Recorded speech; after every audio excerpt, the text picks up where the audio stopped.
Alors, dans cette vidéo, je vais vous présenter l'outil Excel Reporting Chiffre d'affaires vs Objectif version 2. Alors, cet outil va vous permettre de faire un comparatif prévision vs réalisation au niveau du chiffre d'affaires. Cela en fonction de l'équipe commerciale, en fonction de la zone, en fonction de la catégorie de produits, des produits et services et des produits et services. Ok. Alors, il est constitué de deux reporting. On va avoir la vue rapport qui va vous rassembler un certain nombre d'indicateurs tels que l'analyse globale, les variations et les top 10, ainsi que la vue de détail. La vue de détail qui va vous permettre d'avoir vraiment le détail des différentes opérations avec les réalisations, les prévisions et les écarts. Ok. Alors, pour situer le contexte, l'objectif était, lors de la réalisation de ce tableau de bord, de pouvoir effectuer des prévisions assez fines, c'est-à-dire des prévisions par date, donc par mois ou par année, ensuite par équipe commerciale, par zone, par produit ou service. Donc, on va pouvoir effectuer des prévisions par quantité, par montant. Ensuite, enregistrer les différentes réalisations pour pouvoir générer le rapport. Donc, commençons d'abord par le paramétrage. Au niveau du paramétrage de cet outil, on va pouvoir définir la date de début et de fin d'analyse. Donc, l'idée est de pouvoir mettre en place un certain nombre, une période d'analyse. Ici, par exemple, on va dire, on va partir depuis 2008, 2008. Et cette période d'analyse va se répercuter au niveau des vues, rapports et détails, surtout dans l'analyse périodique, c'est-à-dire date-mois. Donc, pour la petite histoire, elle va se répercuter sur une table de date qui est masquée. Voilà.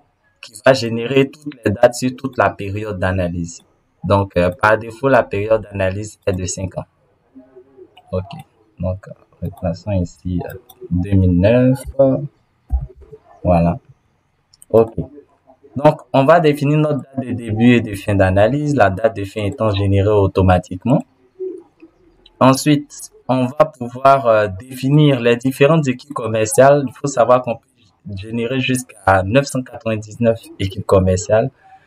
On va pouvoir définir les différentes zones qu'on va utiliser dans notre analyse. Donc, on va pouvoir définir 999 zones aussi. Et les catégories de produits ou services que nous allons analyser.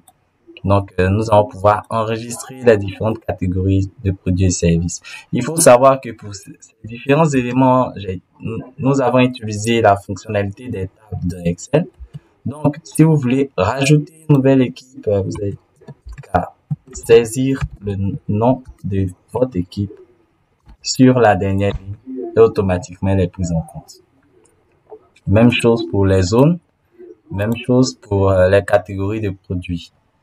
Ainsi, au niveau des produits, on va pouvoir définir les différents produits et affecter ces produits. Je pense qu'on peut faire comme ça. Voilà. C'est plus intéressant. Donc, on va pouvoir définir nos différents produits et affecter ces produits à une catégorie. Donc là, je mets produit / service. Quand j'enregistre, automatiquement, il y a la possibilité de sélectionner parmi les différentes catégories enregistrées. Il faut savoir que cette partie du tableau va communiquer avec les catégories de produits. Donc, ici, vous pourrez sélectionner dans les catégories uniquement les catégories que vous avez enregistrées dans votre catégorie de produits. En outre, lorsque vous utilisez le menu, je dirais, la barre de défilement, non pas la barre de défilement, les validations, il faut savoir que en dessous, vous avez des champs vides qui sont en fait les autres champs qui sont laissés vides pour la place. Mais vous pouvez circuler jusqu'à remonter en haut de la liste. Et parfois, par défaut, quand Excel l'affiche, il va afficher au milieu de la zone vide. Voilà. Donc, vous pourrez juste remonter, sélectionner votre catégorie. Donc, une fois que vous avez enregistré, vous avez défini la période, donc date de début, la date de fin étant générée automatiquement, l'équipe commerciale, la zone, la catégorie de produits, les produits et l'affectation à leur catégorie. Je pense qu'on est bon pour le paramétrage.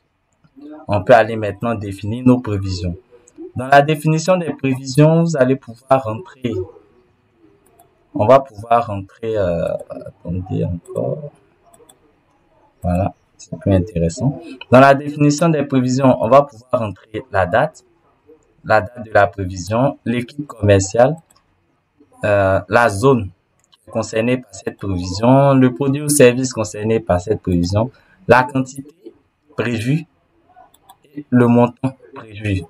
Il s'agit de là du chiffre d'affaires, donc la quantité vendue prévue et le montant, la valeur du chiffre d'affaires enregistré en fonction de cette quantité. Donc, on va pouvoir faire cette affectation tout le long sur toute la liste. Donc, ici, on a encore utilisé la fonction, je dirais la fonction des tableaux de Excel. Donc, pour enregistrer une nouvelle prévision, on va pouvoir faire enregistrer 2012. On va l'affecter à une équipe. Voilà, notre équipe C. Ensuite, une zone, on va dire Abidjan. Un produit service, on va choisir le nouveau produit, voilà. Et pour la quantité, on va dire 500. Et là, pour le montant, c'est la quantité prévisionnelle qu'on va vendre 500. Et le montant prévisionnel, on va dire 50 millions. OK. Donc, on va pouvoir effectuer nos prévisions de manière vraiment fine. Enregistrer l'ensemble des prévisions en fonction de l'équipe commerciale, de la date, de la zone, du produit service, de la quantité et du montant. Une fois que nous avons enregistré nos prévisions, on va maintenant, au fur et à mesure des ventes, enregistrer nos réalisations. Donc, c'est le même principe au niveau des réalisations. Je vais en dessous. Voilà. Donc, on va pouvoir enregistrer nos réalisations. Donc, je vais dire je dirais au 12 décembre 2012, notre équipe C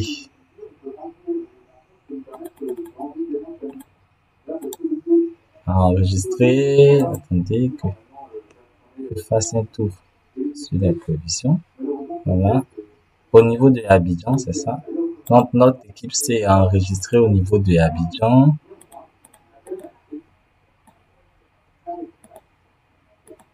La vente de notre produit que nous venons de créer. Voilà. Pour, je dirais, 70 unités. Et là, on a vendu, je dirais, bon, on va aller 80 000. Le client, la zone du client, elle est laissée libre. Donc, vous pouvez mettre n'importe quel nom de client. Moi, je mettrai Fico Kwame. Voilà.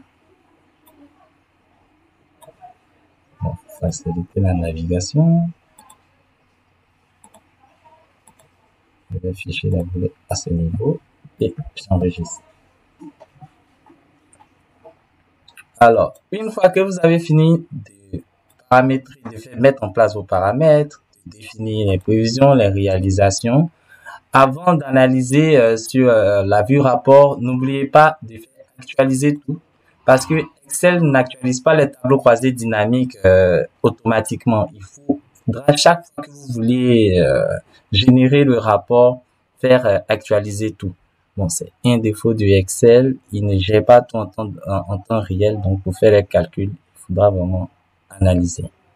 OK. Et là, vous constatez que nous avons notre équipe C qui a apparu. Côté produit-service, je pense que notre dernier produit aussi doit être apparu. Allez. Voilà. Notre produit, voilà. Produit-service A. OK.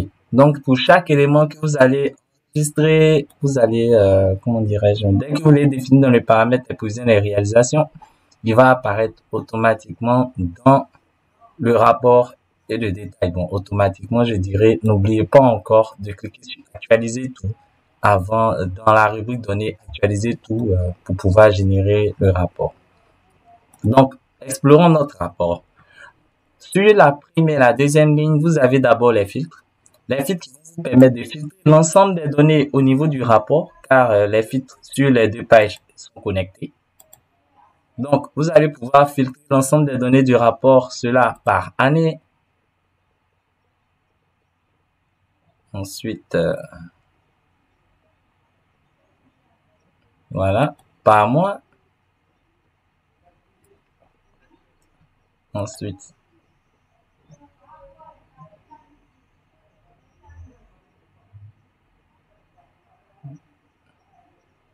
par équipe commerciale, par zone, par catégorie de produits et par produits et services. Donc là, c'est les différents filtres disponibles sur la première ligne.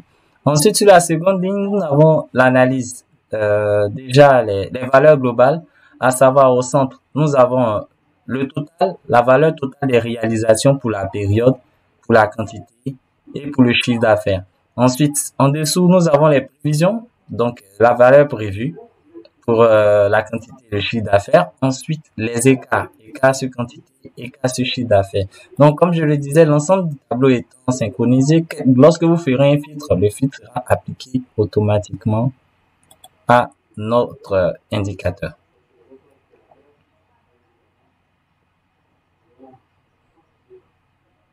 OK. En dessous, on a la réalisation, on a un graphe de réalisation vs prévision pour la quantité par année. Donc, on a pour chaque année la variation, la réalisation sur les quantités, les prévisions sur les quantités.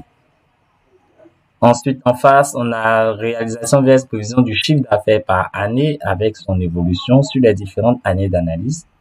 On a cette même analyse par mois. Donc, on a d'abord les réalisations vs prévision des quantités par mois. Excusez-moi.